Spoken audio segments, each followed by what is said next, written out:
మీ business ఏదైనా మీ ఊర్లో promotion చేయాలంటే అది సుమన్ టీవీతోనే సాధ్యం. ఇప్పుడే సంప్రదించండి. కర్నూలులో దారుణ హత్య చోటు చేసుకుంది.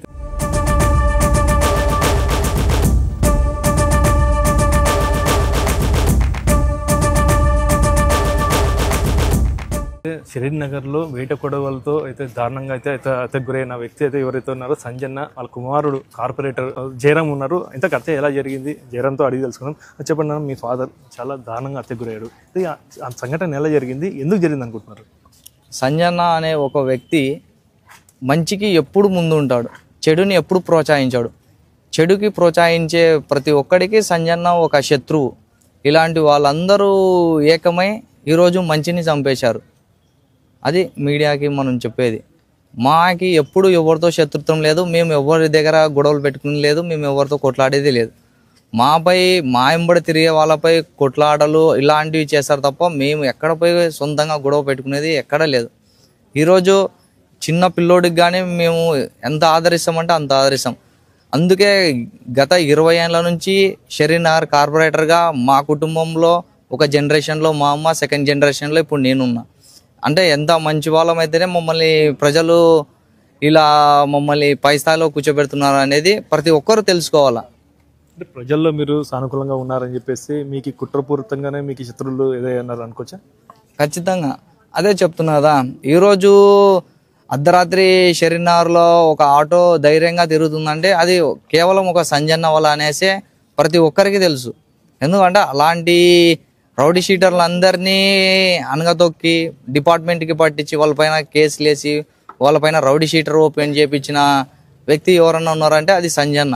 అలాంటి వాడిని ఒక్కరిని అడ్డు తొలుపుకుంటే మనకి మొత్తం షరీర్ నగర్ని మన చేతిలో ఉంటుంది కదా అని దుర్మార్గానికి పాల్పడి ఈరోజు మా నాన్నగారిని హత్య చేశారు. ఇది హత్య ఎన్ని గంటలకు జరిగింది, ఏ ప్రాంతంలో జరిగింది, అప్పుడు ఎవరు ఉన్నారు? ఇది హత్య వచ్చేసి అలిపిరా స్వామి మందిరం దగ్గర జరిగింది. ప్రతి శుక్రవారం మందిరంకి వెళ్తూ ఉండేవాడు. అలా ప్లాన్డ్గా మా నాన్న ఉండే టైం చూసుకొని సుమారు ఒక 15 నుంచి 20 మంది దాకా గుంపు కూడి మా నాన్న పైన అటాక్ చేశారు. ఇంకా అట్లే ఏం జరిగింది? అటాక్ జరిగినప్పుడు మీరు ఎవరు లేరా? అటాక్ చేసేటప్పుడు మేము ఎవరం లేము. మాకి 9:23 ఇలా నాన్నను పొడుస్తున్నారు అని ఫోన్ చేయగా మేము వెంటనే పరిగెత్తాము.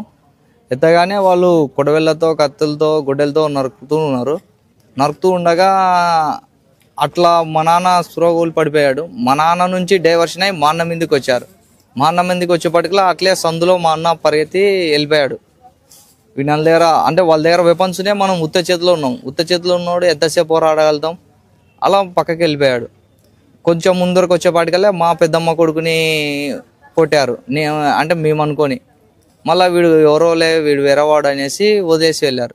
అలా కొద్దిగా ముందరకు వచ్చేపాటికల్లా మా అమ్మని ఫార్చునర్ కార్తో గుద్ది వెళ్ళిపోయారు వాళ్ళు. అంటే జనాలు వచ్చేది చూసి అందరూ ఎక్కువ అయినారు అనేసి ఇంక వెళ్ళిపోయారు. వాళ్ళు సుమారు ఎంతమంది వేటగొడలతో వచ్చారని చెప్పి భావిస్తుంటారు? ఎంతమంది ఉంటారు వాళ్ళంతా? అంటే 15 నుంచి 20 మంది దాకా ఉంటారు. వేట కొడవళ్ళు, గొడ్డళ్ళు, కత్తులు, రాడ్లు పెట్టుకొని ఉన్నారు.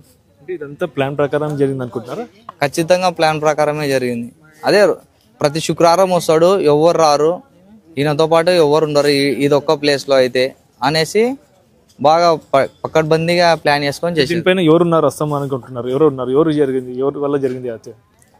ఈ హత్య వచ్చేసి సుదర్శన్ రెడ్డి 29వ వార్డు కార్పొరేటర్, అలాగే శివారెడ్డి కర్నూలు చెఫ్ ఓనర్, వీళ్ళందరూ ఉన్నారు. ప్రధానంగా చంపినది ఎవరైతే ఉన్నారో వాళ్ళు ఎవరు?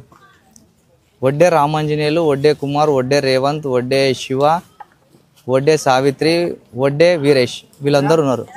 ఇదండి అయితే ఏదైతే ఉందో ఇంతమంది చాలా మంది 15 నుంచి 20 మంది దాడికి అయితే ప్రయత్నించాలని చెప్తున్నారు. ఏదైనా కానీ వాళ్ళకి అందరికీ కూడా శిక్ష పడేలా చూస్తామని చెప్పేసి అయితే ఎవరైతే ఉన్నారో కార్పొరేటర్ జయరామ్ తెలుపుతున్నారు. ఇది ఇక్కడ పరిస్థితి. ఎవరి పర్సన్ నావపుతో కిరణ్, సుమన్ టీవీ, కర్నూలు.